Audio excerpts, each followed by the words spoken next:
Welcome to another episode of Teotw Radio. Today we have Minister Dante Fortson as our guest and my brother Yacoba. Guys, say hi.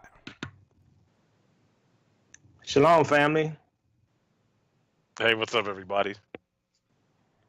So we're going to let Yacoba kick this off. So we wanted to have Minister Dante Fortson on to tell us about his book, The Black Hebrew Awakening.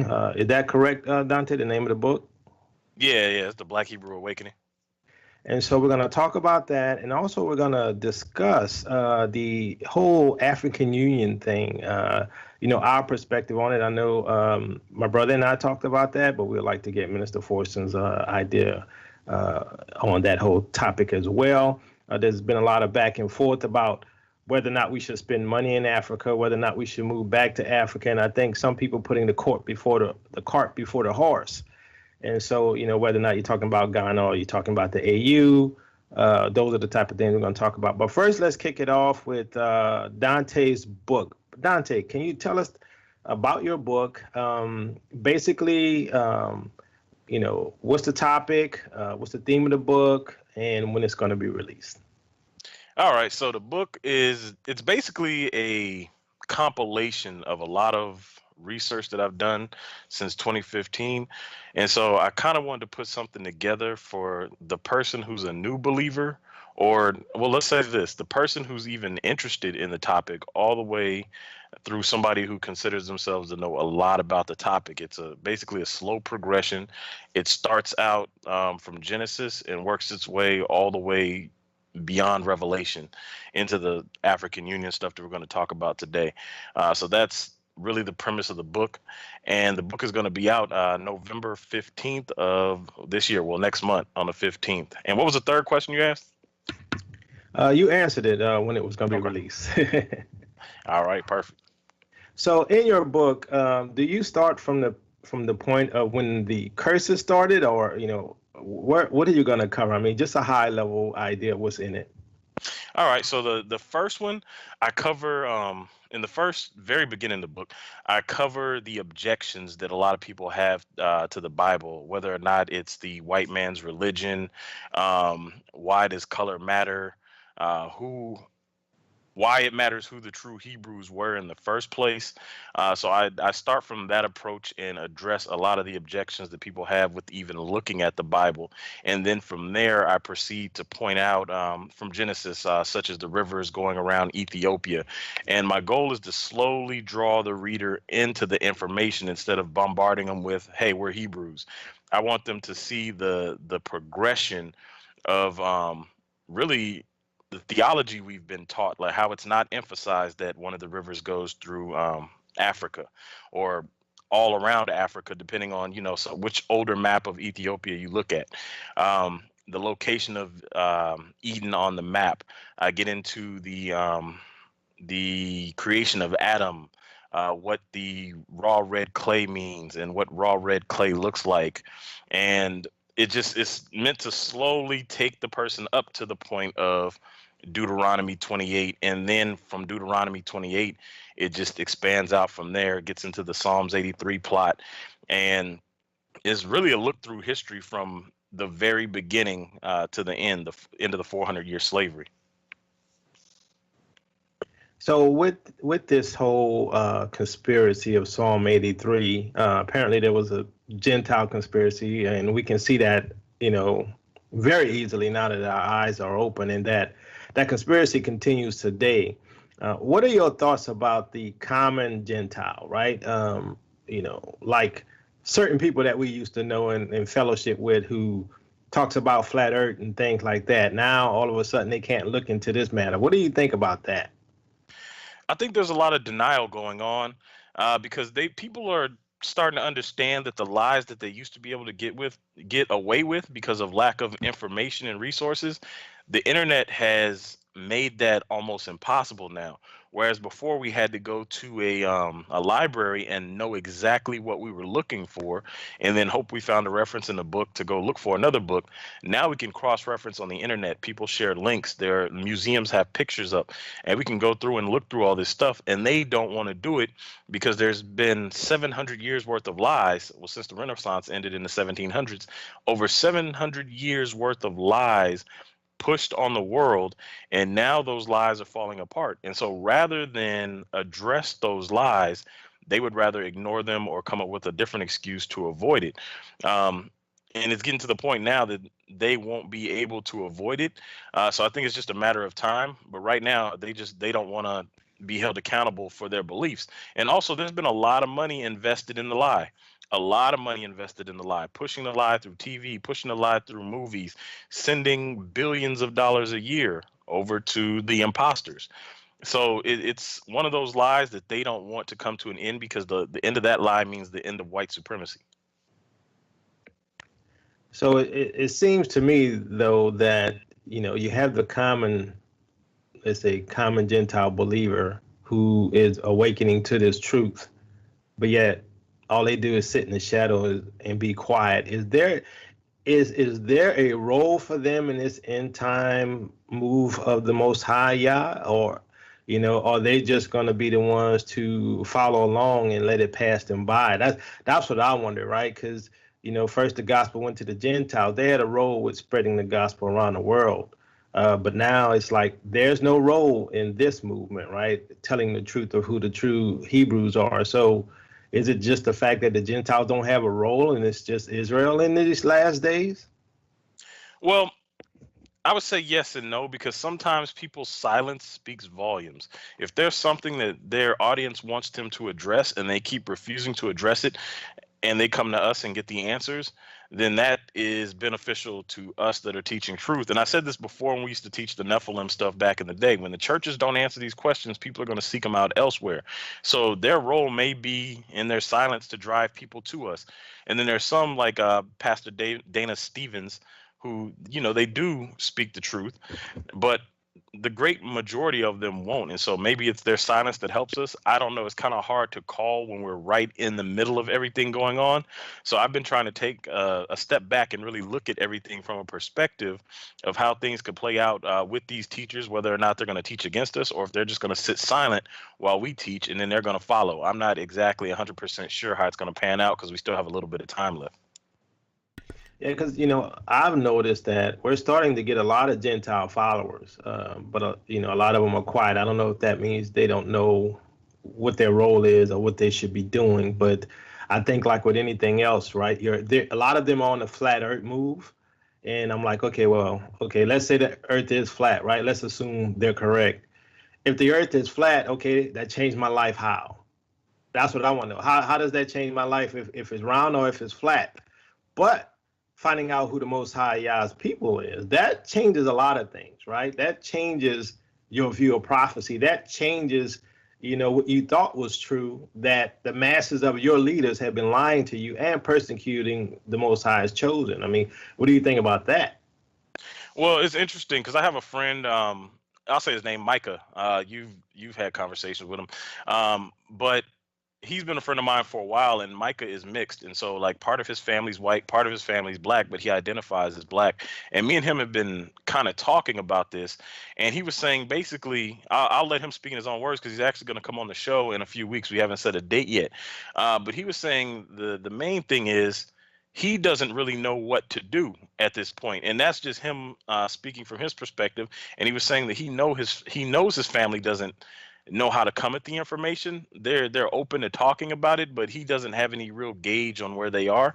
And so I don't really, it's hard for me to kind of speak as a I say it's hard for me to speak on behalf of people in that predicament because I'm not in that situation. And then the closest person I know to it is a mixed person who's telling me that through his family experience. So it's really, really hard for me to kind of say and speak up on that without, going way into left field. And I don't know if Minister Teotw has anything to say about it. You want to speak on this? Well, I just had a question for Dante. On one of his shows, he mentioned that it's not really all the Gentiles' fault or something like that, about the things that have happened to us. And, really, I asked that question because at the same day he said that, I was told that in my spirit, that this was bigger than them, even though they have a role, even though they unknowingly were pawns in this game. Like, you can watch, the whole system of white supremacy gave them a catbird seat to, to the world events, and, they have privileged position, and the whole world has basically took their teachings and their propaganda and swallowed it whole, right? So no matter where you go around the world, China, whatever, they see the white man as supreme, and they see the black man as the lower of the low, which is, part of this thing that they presented. But basically, I wanted him to elaborate on that, about it's not all their fault, because we quick to blame them all for a lot of this stuff, and they played a role, no doubt, right? No doubt, and judgment is coming for that. But I just wanted him to elaborate on that. All right, so my reasoning comes from Revelation 12:9, where it says Satan deceives the whole world. And if you look at that, this is part of the premise of why I wrote the Black Hebrew Awakening the way I did, starting from the very beginning to the ending. So people who grew up in church, or even with a little bit of church doctrine or familiarity, they can see the difference between the lies and the truth. And by taking them on this journey from the garden all the way through now, you can see that this deception could not have been set up in the lifetime of one person, because there's deception every single step of the way. There's counter doctrine every single step of the way. For every piece of doctrine in the Bible, every piece of solid doctrine, there's at least 100 more false doctrines out there, either directly associated with the Bible or outside of the Bible that has nothing to do with the Bible. And so I want to build up and really show people, like, there is a real enemy. There's a Satan. He's real. He's been orchestrating this behind the scenes. He's been deceiving people, and he's been using people to that end. Now, they do have a lot of responsibility. They have responsibility in what they chose to do, because nobody has to do evil things and participate in slavery, rape, murder, any of that stuff. These are personal choices. But the enemy can also deceive people into believing that those choices are right. And internally, I have to believe that they know that this stuff is wrong. They just have given themselves an excuse to do it. So this is kind of what I want to show in the book. But that's what I meant by that statement, that it's not 100% their fault. We also have a bigger enemy who is using people to get his goals accomplished. And in my opinion, I believe his goal is to avoid the lake of fire. So he's doing everything he can to avoid that end. It's funny, because I gave it some thought as well, right? And this is Jacoba for those who are listening. God showed me that, we're all like those little kids, right? Those little kids in the park, and we're playing together. And, it's the little white kids, the black kids, the Chinese, and whoever, right? All races. And we don't see color, right? We just having fun. Color doesn't enter our mind, but we're innocent. But yet there's this outside force that comes in and takes one of the kids and say, hey, I could give you all of this, and you don't have to play with them, because, I got stuff for you to play with, and, you can tell them what to do. And so somebody bit into it, right? They got led astray. Now, they made a decision to follow that person and to do those evil things, right? And so now, not only is that person being deceived, he decides to deceive the other kids. Right now, before we were all getting along and we were happy and joyous, right? But now that innocence is gone. And the further you go into darkness, the less you can see, right? The deeper you go into darkness, someone has to come and pull you out. Just like the Lord Yeshua, Jesus, he had to come and save us, right? Because we were in darkness. We could not see. We did not know the way out. And so it's sort of the same now, like, you will have the camps. The camps will, say, well, the white man can't be saved, right? And but yet when they thought they were Gentiles, the best thing they ever heard was the gospel, right? And that they could be saved. Now all of a sudden it changes, right? And so now it's no longer our mission, according to them, to go and reach down and pull people out of the darkness. And I think that's sort of hypocritical. And where's the love? Because there's no love there. There's no compassion. Because yes, their ancestors and even some of them have done us wrong. But those are the ones who are in deep, deep darkness, right? Who can't see anything, right? And so unless light is shined, they will never get out of darkness. And so that's where you start to see true love, right? You start to see true love and not hate, right? Because true love says, I know you done me dirt. I know you are a vile, wretched person, right? But, you know, because the Father did it for me, I'm going to do it for you. What do you think of that, Dante? Well, I've actually given that some thought too, because as you said, they were excited when they thought the Gentiles included them, and then now that they've come to the truth, suddenly they don't want to talk to the Gentiles. They have a new doctrine that the Gentiles aren't who the Gentiles were before. Now they're Hellenistic Jews. But there's, I say Matthew 7:14. Matthew 7:14, I'll read it real quick since I have it here. It says, because straight is the gate and narrow is the way which leadeth unto life, and few there be that find it. So we're littered with all this doctrine. Like I said, to every truth, there's a bunch of different doctrines. So the Eurocentric version of Christianity teaches one thing. And so when people find out the truth, they reject 100% of it. They throw the baby out with the bathwater. But the most effective way to lie to people is to have a little bit of truth sprinkled in. So they have some solid doctrine mixed with a lot of false doctrine in there. And I believe that a lot of people are confused when they come out of it. They realize they've been lied to. So they just reject 100% of what they believe to be lies. Now, we went through this scenario before in 1 Thessalonians 2:16. There is a verse that refers to this, and it talks about the disciples not wanting to preach the gospel to the Gentiles. In 1 Thessalonians 2:16, it says, forbidding us to speak to the Gentiles that they might be saved, to fill up their sins always, for the wrath is come upon them to the uttermost. So even back then, they didn't even want to teach the Gentiles salvation because they had been brutalized by the Romans. They had been brutalized by the Greeks, and all throughout history and the history of the invasions and their interactions with Europeans, even back then, they didn't want to preach to them. But we are still supposed to preach that gospel, because when you start digging into who the Gentiles are, you realize they're not Hellenistic Jews. It's all those people that they're turning away and refusing to speak to. Now, I don't know what the consequences are for not speaking to certain people and only speaking to certain people.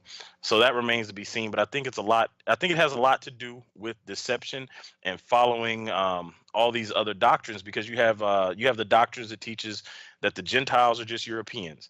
You have one that teaches that they're Hellenistic Jews. You have one that teaches that they're everybody except Hebrews, which goes back to that Matthew 7:14. There's lots of different paths that lead the wrong way, but there's only one that leads to the right way, and few there be to find it.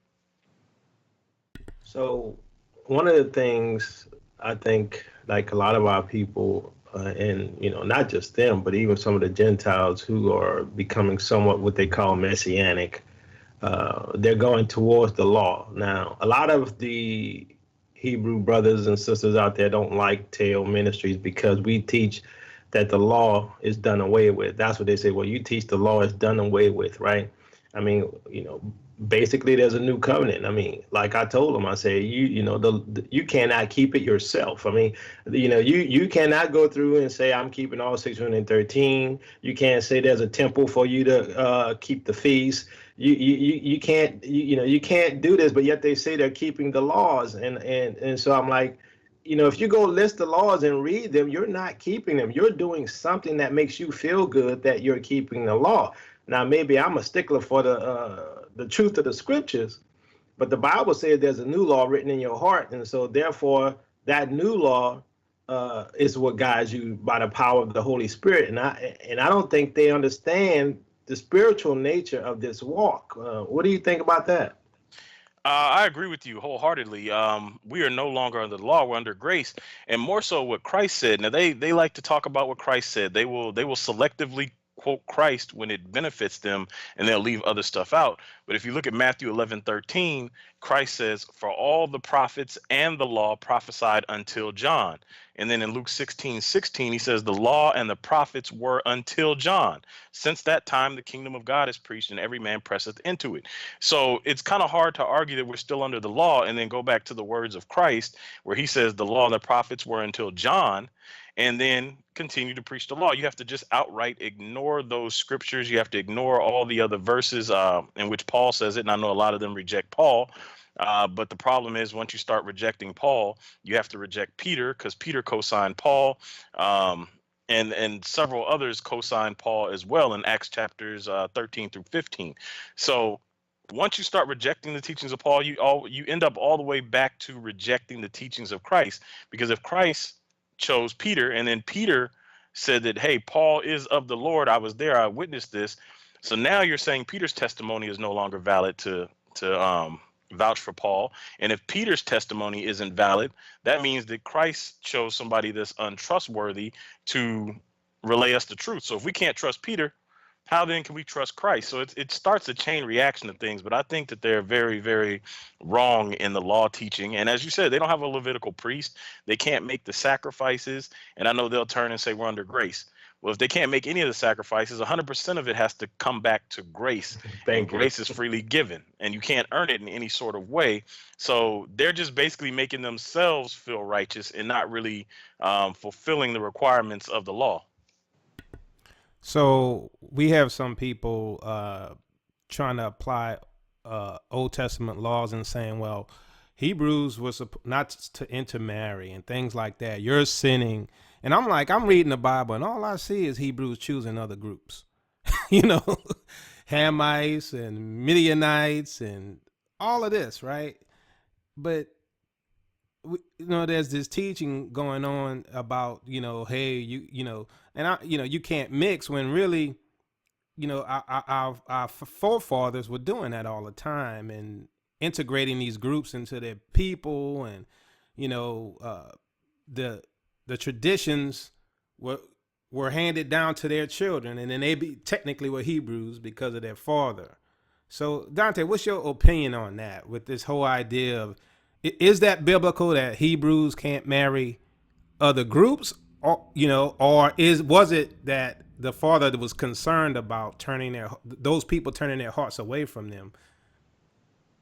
Yeah, it's one of those situations where it's about religion and not race. It's about belief system. So I'll give you an example. You have the children of Lot, the Moabites and the Ammonites. They weren't supposed to marry the Moabites, and we know this because the Bible outright says it. Now, if Abraham's a Hebrew, it means his father was a Hebrew, and Lot was Abraham's nephew, which means Abraham was a Hebrew, because Abraham's brother would be a Hebrew as well as Abraham. So they weren't allowed to marry the Moabites, but we see that later on, Boaz is going to marry Ruth, the Moabite. And I know the camps teach that, the Hebrews were living in the area and they started calling themselves by the names of all these other cultures. That's not true, because when you get to later points in the Bible, it'll point out that they were marrying the people that were still in the land. And there's a 500+ year gap of information that the camps are not even talking about, which completely shuts down their entire argument. We see Abraham mixing with Hagar. She's from the line of Ham. We see David mixed with Abigail. She's a Carmelitess from the line of Ham. We see David and Bathsheba. Bathsheba's a Gibeonite. They were still in the land, and that's from the line of Ham. She was married to Uriah the Hittite. The Hittites come from the sons of Heth, who were descended from Ham. I mean, we can go on and on and on. Jezebel, Tamar, Samson and the prostitute, Samson's first wife, Solomon and Pharaoh's daughter, the Queen of Sheba. So we see all these people coming from different lines, and yet there were still Hebrew lines that God told them not to marry into, such as the Moabites.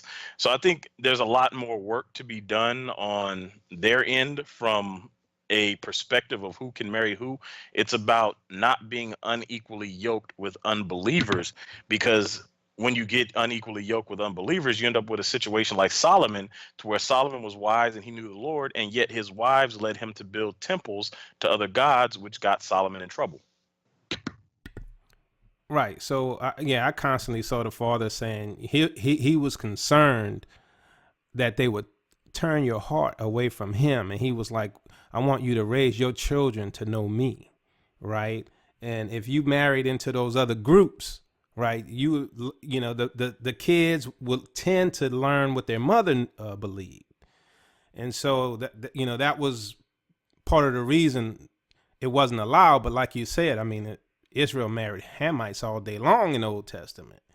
And I guess the thing that gets me, I think the Hamites have been our allies more than they've been our enemies from what I've seen. And one thing, there's this mantra, I'm not a Hamite. I'm not a Hamite. We don't mess with Hamites. And I'm like, your people married them all day long in the Old Testament. And you hating on them, right? So, go ahead. Yeah, this is Jacoba. So here's the thing that gets me. I get people saying, well, these people in Africa, they're Hamites, right? We don't have nothing to do with them Hamites. And I'm like, the ones that they're calling Hamites are their people. The ones in West Africa are their people. The ones in the Central Congo are their people. I don't understand this. I'm like, where do you think you came from? You came from Ghana and the slave coast. I'm like, that's where the kingdom of Judah is, and you're calling those same people Hamites. I'm like, are you crazy? Do you not know that these are your people that you come from? I mean, what do you think of that, Dante? I agree with you, because I think people associate, when we say Africa, I think they immediately associate it with being African or Hamite. But yeah, you're right. We lived among them. And even Moses in Numbers 12:1, Moses, he had married the Ethiopian woman. And we have the scenario where Aaron and Miriam come against Moses for that.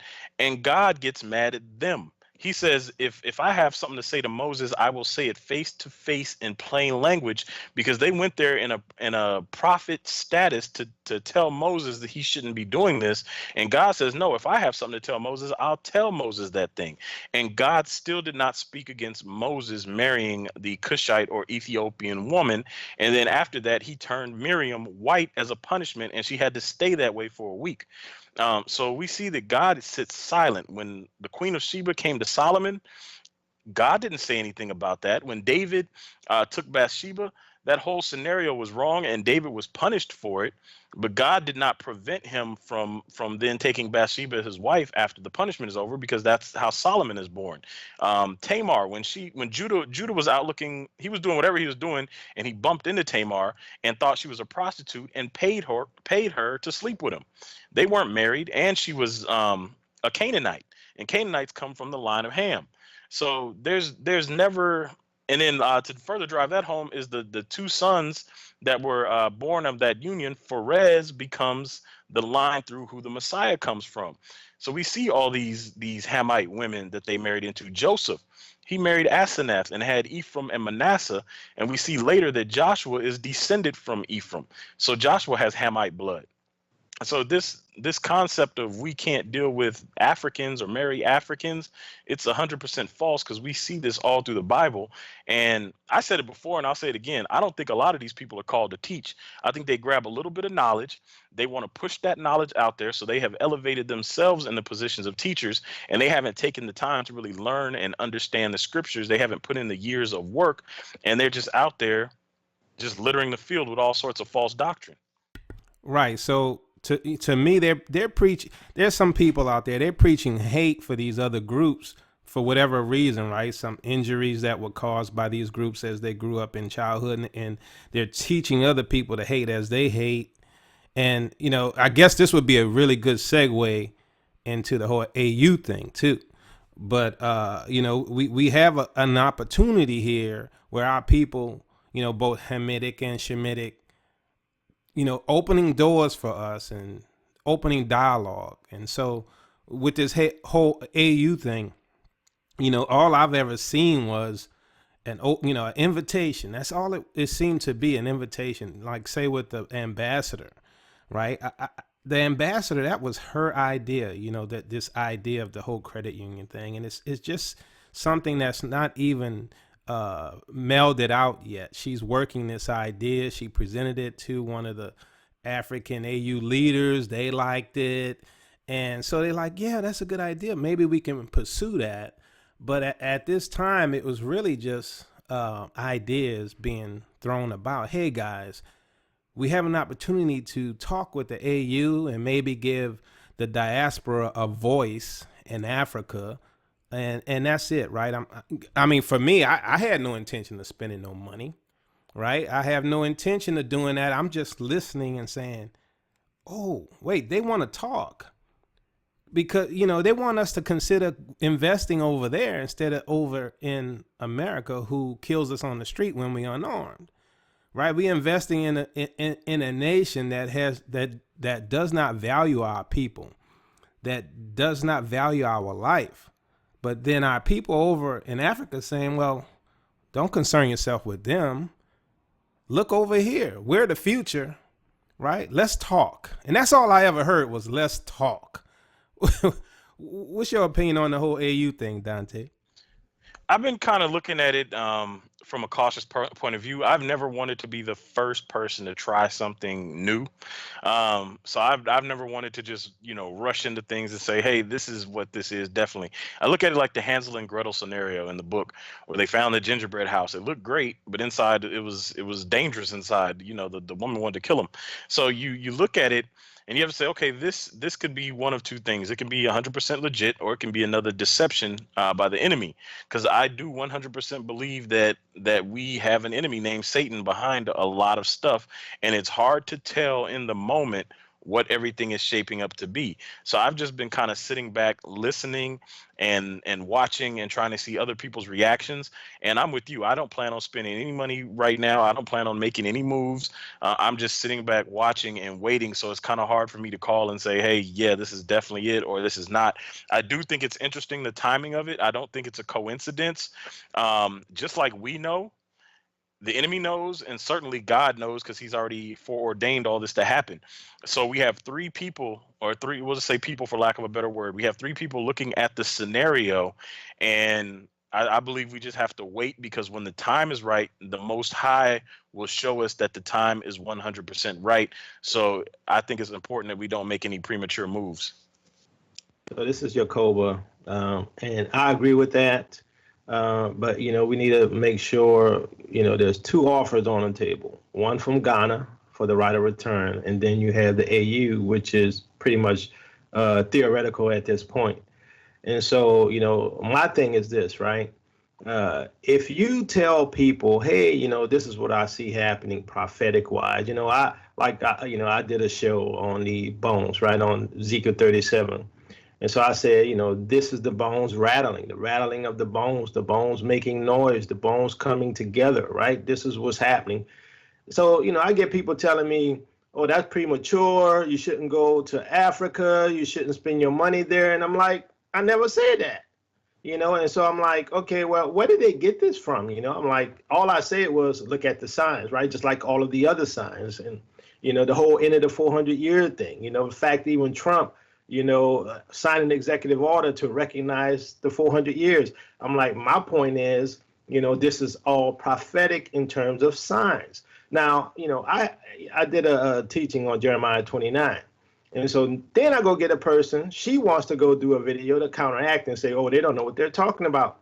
So I'm like, okay, well, you explain these verses from 11 to, what was it, 11 to 15 or whatever it was, talking about the fact that they're going to be scattered amongst the nation and that Father Yah is going to bring them back from amongst the nations. I'm like, okay, I thought we was talking about Babylon.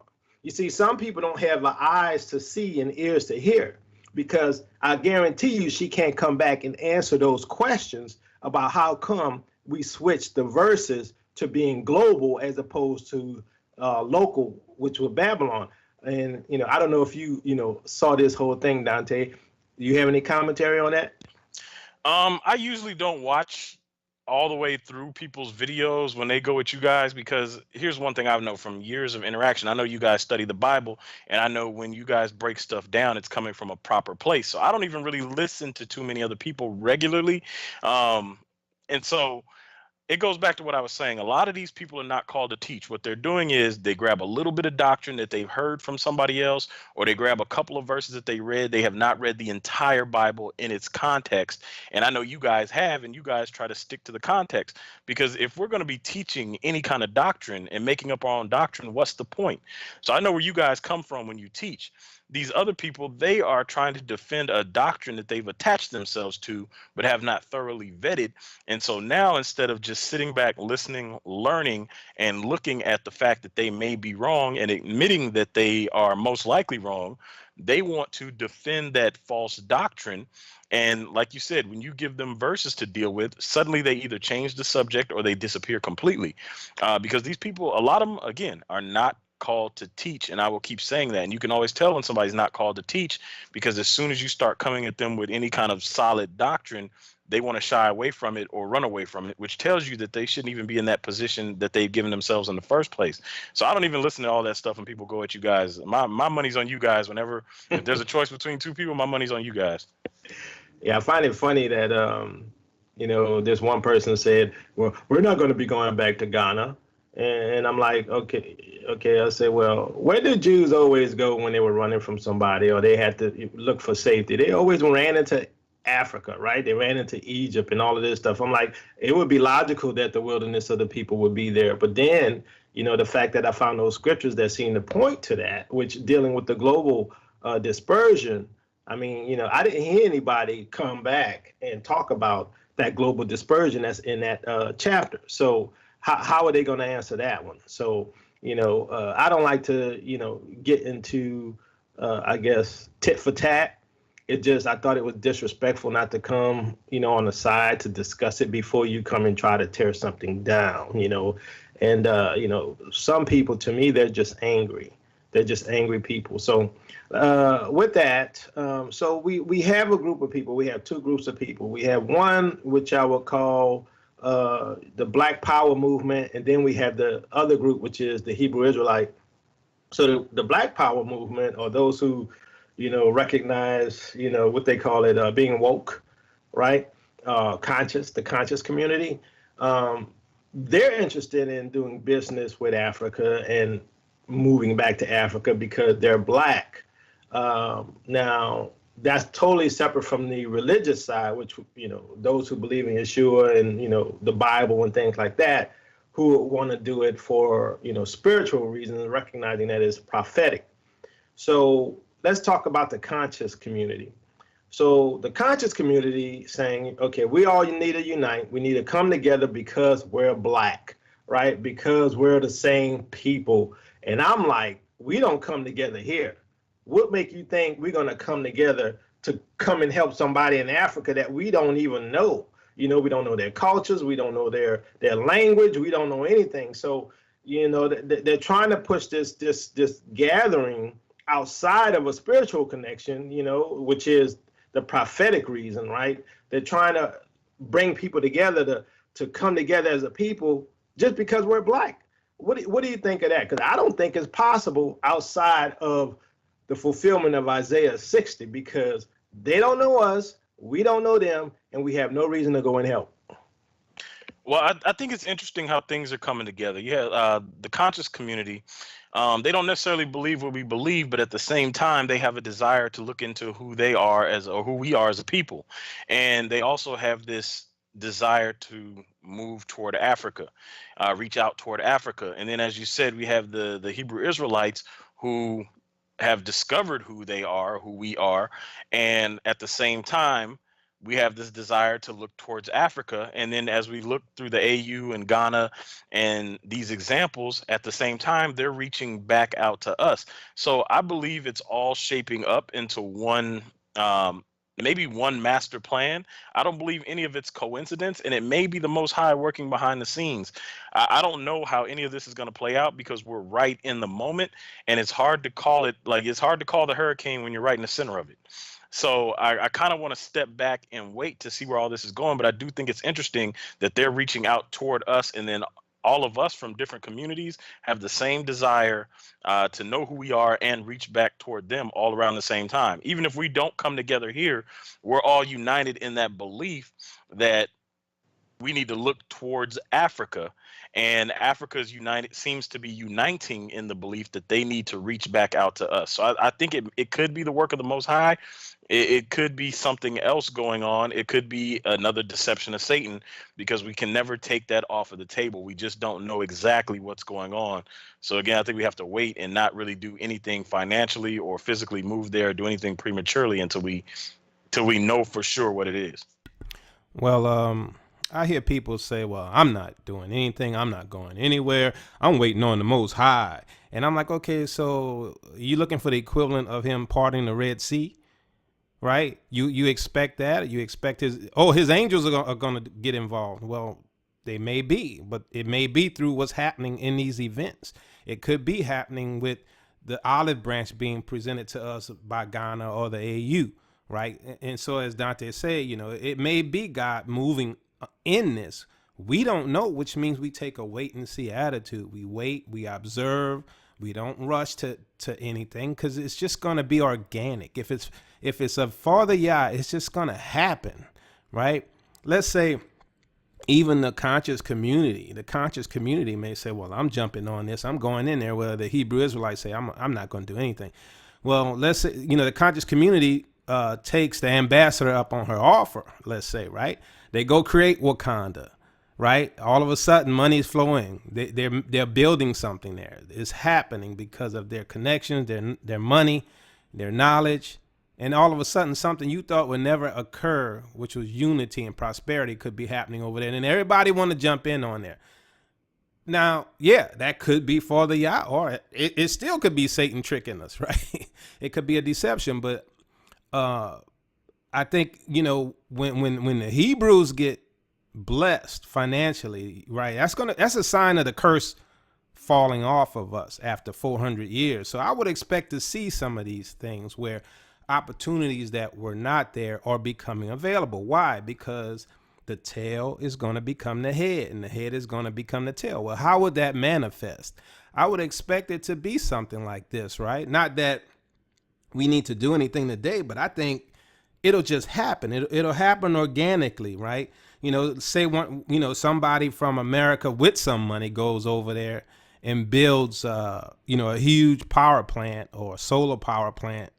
And, that builds a whole new industry out there and fuels the community and gives them, housing and air conditioning and a good environment for education and teaching, right? Even for the rural areas, right? And all of a sudden, our people over there are starting to be blessed, even in the rural areas. That's going to be the work of the Most High, because Satan don't want to bless us. Now, we have a lot of literal blood kin over there, right? You may not know who they are, but you have people over there who have your DNA prior to your ancestors being taken, right? So, when we calling them Hamites over there, you're probably talking about some of your own blood kin, right? So, I think it's really just something new happening, where after the 400 years are ending, we're seeing signs that may indicate that the tail is having opportunities to be the head, right? This is Jacob, because that's my whole point, right, of why I did the videos that I did, because what I'm seeing is what you would expect. Right now, the other person I was talking about apparently did some video on the Ezekiel 37, which was silliness, right? Because they were talking about some magical army being raised from the dead, right?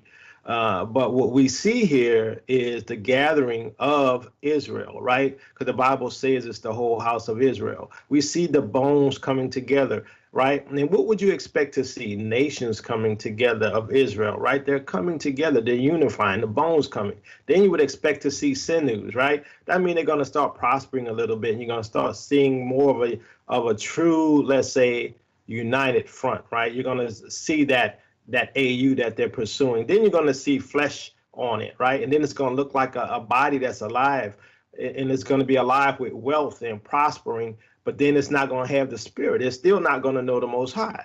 But then comes the spirit. Then it gets life. That's what Ezekiel 37 is talking about. And I'm like, along with that, all of this happens to be happening at the end of our captivity, at the end of the 400 years? What are the odds? Not only that, you have America. America is becoming, the enemy of the other nation. Their allies are turning against them. Russia hates them. China hates them. All at the same time that Babylon is supposed to be destroyed before we leave. I'm like, is it coincidence? No, it is not. I'm convinced that this is the beginning fulfillments of prophecy. Dante, you want to speak on that? Yeah, I'm with you on that. I think the bone rattling may have started a while back. The more I watched Martin Luther King's last speech, I have to wonder if the civil rights movement may have been the beginning of the rattling of the bones, because ever since then we have progressively, I don't want to say gotten more militant. We've progressively become more conscious of what's going on around us. We have decided to really seek who we are as a people. And I believe we may be at the sinews part of it right now, or at least leading into it. So I agree with you. I just think the timing, I don't even know if we have a difference in timing. I just looked at it from that perspective. It just seems like to me the rattle might have been the civil rights movement, but we're on the same page 100%. So in your book, Dante, how do you end everything? I mean, do you have like a prophetic view of where things are going to go in the times that we're in? I mean, what exactly are you seeing that may be on the horizon? So the 400-year captivity. I kind of end the book. Let me say this without giving anything away. I talk about the end of our captivity. I talk about what has to happen after people are awakened. Um, I don't put any dates on anything. I don't put any exact time frames because we don't know. We don't have the calendar. We know to some extent what to expect. So I do get into the end of the 400-year captivity. I talk about how to awaken others if that's the thing you want to do, if you want to work on that. I don't really want to give away the ending of the book, but it does go through the 400-year slavery, and it does talk about what needs to be done after someone is awakened and what we can expect after the end of the 400-year slavery, but it does not set any dates or time frames. So should we prepare?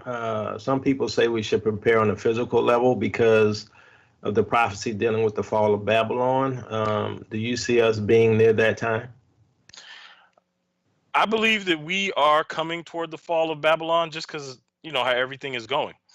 And as far as prepping, I've given that some thought because I used to prep a lot. And then I thought about it.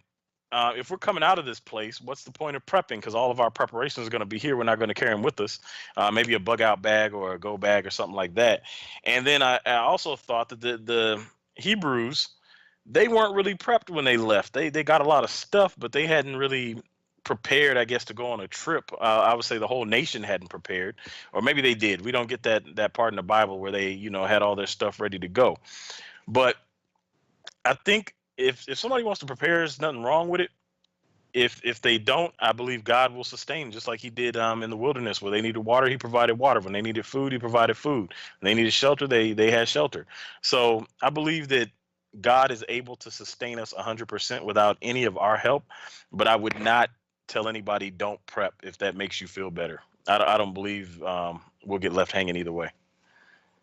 So do you think we're going to be out of here before the end of the 400 years, or are we going to go into several more years? I really don't know, to be honest. I know the 400-year curse has to end. The Hebrews were, let me see how carefully to say this. When they were removed from their captivity, I can't think of any example of where they came out of their captivity prior to the end of the curse. So we could be out of here before the end of the 400 years, which would mean within the next few months. And it could be a year or two after that, because I know the scriptures say that we have to call back the Most High. We have to repent for the sins of ourselves, our ancestors, acknowledge what we've done, and call back the Most High, and then He'll return. I don't know how long after the end of the curse is that we'll have to wait, because in my perspective, the end of the curse is more like him unblocking our call. At that point, when the curse ends, we can now call back and get in touch with him. The Bible says it on a couple of occasions that the Hebrews have this ability to call to the Most High and he will come. How many of us it has to be calling out to him, I don't know. See, all these are unknown factors, so it's kind of hard to say whether it happened before or a year after or 5 years after. It's just hard to say, but I know that we as a people have to turn back to the Most High and call him back before anything happens. Any questions, Minister Teotw? So Dante, what manner of people you think we should be today? Should we be like, say, our forefathers and biblical forefathers, where they understood the Gentiles weren't going to be saved, because at that time it wasn't for the Gentiles. Salvation was only to us. But then Jesus came and just shook up the apple cart and confused everybody, right?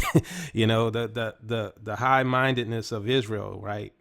We saw that in the Old Testament, but that's what got them in trouble. And then we see today a lot of people teaching that same mindset of, hate the Gentile, hate the Hamites. And, it's weird because, even like, say, I see people go to Ethiopia and the Ethiopians welcome you with a smile. They got this gentle manner about them. And I see our people over here talking about hating the Hamites. And I'm like, but I'm seeing this love over here, and you guys kicking off hate, and I know scripture says, you know you're one of mine for your love for your brethren. And I do think that starts with our own, right? You do have to love your own. And we've been taught not to love our own. And so knowing who we are, that has to be number one, is we have to learn to love our brother. Once I found out that we were true Israel, that changed things for me. I saw my brother as a victim instead of being a perpetrator, even if he was a criminal, because I see how the system manipulates not just us, but the Gentiles against us. Their whole mind, the whole world's thinking has been molded to hate God's chosen, right? So in a way, they're victims as well. Now, the things they do in the flesh, right, against us, they're going to have to pay for that according to scripture, right? But their soul can still be saved. But, what type of people should we be today as Hebrews? The way I see it is we shouldn't be like the world that continues to have this hate against other groups, right? Because we should be an example like the apostles, or like our King Jesus, right? Yeshua. Right, I think we should have this understanding that, we represent the Most High, and the Most High is love. So why don't we be that way? But what's your opinion on that? I agree with you, and I believe I believe the same thing you believe. When I came to the knowledge of who we are, the way I started to look at things kind of, I want to say, evolved. And I'm very conscious of a lot of things right now. When I see our people, for example, I was at the store the other day, and I think the girl was like 84 cents short on something she was buying, so I just gave her $1. So I'm kind of more conscious of stuff like that, or holding doors open for our women, and sometimes the men, if they have a handful of stuff, greeting our people. I've been more conscious about shopping at our stores, and I talk about this on an individual level in the book of how we should be. We should definitely be looking out for each other a lot more. I know our people like to instigate drama and stuff, and I'll use Wendy Williams' show for example. That show is nothing but gossip and really downplaying a lot of people without information. Stuff like that we should stop supporting. A lot of the rap music, it's funny because I feel like I'm sounding like my grandparents or whatever. A lot of that stuff that downplays our people, shows our people in a negative light, promotes stereotypes, promotes violence against our people, promotes disrespect of our women. We should stop supporting that stuff financially. We should stop calling the radios to request it.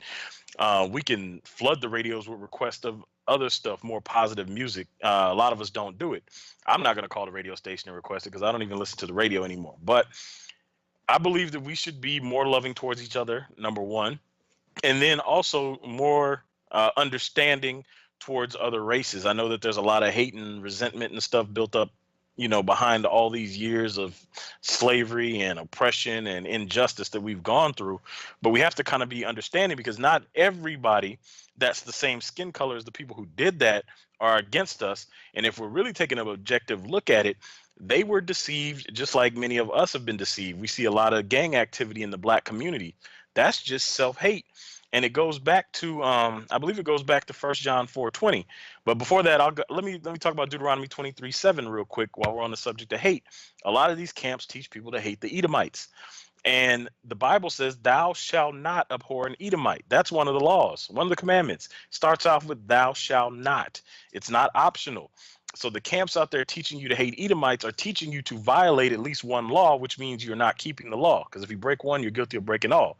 And it says, for he is thy brother, thou shalt not abhor an Egyptian, because thou was a stranger in his land. So if the Bible says we can't abhor an Edomite because he's our brother, we have to then look at 1 John 4:20, which says that if any man says he loves God and hates his brother, he is a liar.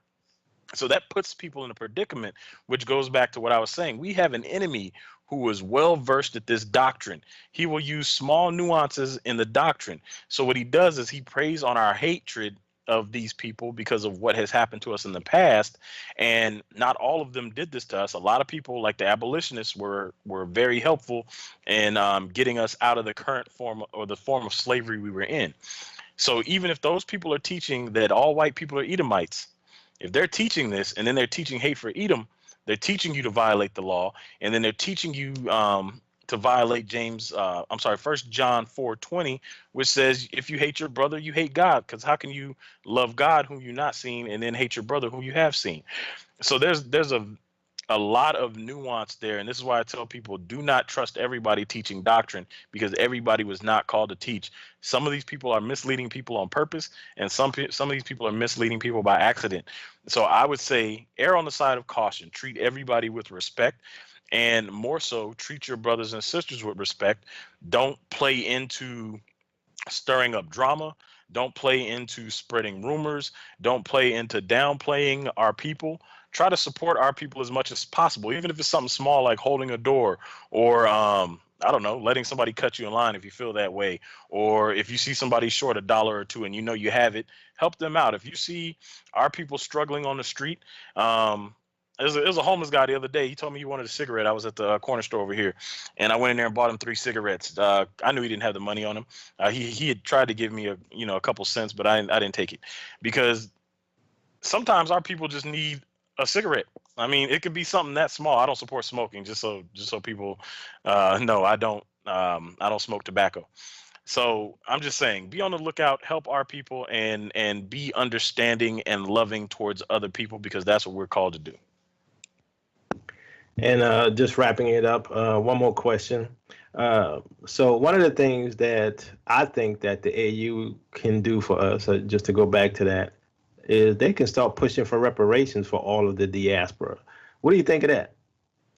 I mean, it goes to Joel 3. If you go into Joel 3, where it's talking about the wrath of God, I believe there's a verse in there that actually deals with reparations.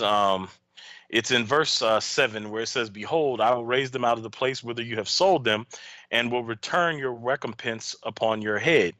And I believe it's talking about reparations to a degree, because he says in verse 4, he says, will you render me a recompense? And if you recompense me, swiftly and speedily will I return your recompense upon your own head. I don't think reparations is going to matter at this point, because the Most High is going to make the tail the head, and he's going to put Israel on top. And he told Abraham, he says, afterwards we'll come out with great substance. Now, it may be that is reparations. It may be that it may be something completely different going on, but either way it goes, we're going to get what's owed to us, whether it come by the Most High removing them from power and then we assume all the wealth, or whether they pay it voluntarily. But I think the act of them trying to pay it voluntarily at this point would just be an attempt to reconcile, but the Most High will see it for what it is. Like, you had 400 years to pay this. You had 400 years to do the right thing, and yet you chose not to, which comes back to him. I will speedily return your recompense upon your own head. it seems like a point of disrespect. Like, hey, we had your people for 400 years, and now here's hush money. I don't think it's gonna work like that. But Yeah, I, that passage really gets me because the Lord, like, you can't bring that crap to me. I'm gonna throw that right back in your face at this point. That's basically what he's saying. Your whooping is coming. That's what he. right. Yeah. So that's true. That's true. And we are gonna get it just like you said. I mean, Isaiah 60 shows that. So Dante, we're at the end of our show. Can you tell everyone how to get your book and the websites and your and about your podcast? All right. So the podcast is the Black History in the Bible podcast, the BHITB podcast. You can check it out on Blog Talk Radio at 7 a.m. Pacific time every Wednesday morning. Sometimes I do an extra show during the week. If you don't catch it on Blog Talk Radio, I do post it on the YouTube channel. Just search for the BHITB podcast. My website is blackhistoryinthebible.com. You'll find links to everything there. If you want to pre-order the Kindle copy of the book, go to Amazon and search for The Black Hebrew Awakening, The Final 400 Years as Slaves in America. And the paperback will be out November 15th, available on Amazon as well. You can also order it from Barnes & Noble, and pretty much any bookstore has access to it. If you call and request it, they can order it for you if they offer that service. But the majority of everything, if you just want to keep it simple, you can get to Twitter, everything from blackhistoryinthebible.com. You can search. There's tons of audio on there. There's tons of video. I got a bunch of the Teotw teachings. If you haven't heard them, their videos are on the site, and a bunch of other stuff. So just go on there, browse around, check it out, and you'll find something you like. And share it, please. If you like it, share it. So Dante, we appreciate you coming on. We love having dialogue with you, and you're one of the only people that we listen to. With Pastor Darby going, it is really just you we listen to now. So, I appreciate it. That's a huge compliment coming from you guys. Yeah. So thanks for coming on. Let's do it again. Thanks, family, for listening, and we love you. Do the work of the Most High. Bye.